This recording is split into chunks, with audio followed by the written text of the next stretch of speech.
Hello दोस्तों, सभी भाई को नमस्कार, राम राम। कैसे हो? और सब अच्छे गुजरात यूट्यूब चैनल पे सभी दर्शकों का स्वागत है। इस घोड़ी की बात करते हैं, इस घोड़ी का नाम है चांदनी।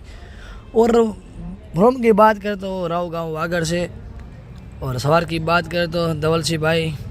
और इस घोड़ी की बात करो, जितनी भी तारीफ करे उतनी कम है।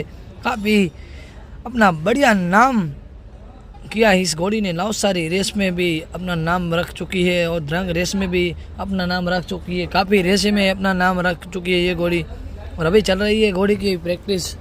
तो दोस्तों, मेरा ये वीडियो आपको पसंद आए तो हमारे यूट्यूब चैनल को आप लाइक कीजिए, शेयर कीजिए और सब्सक्राइब कीजिए। बने रहना मेरे यूट्यूब चैनल पे दोस्तों। धन्यवाद।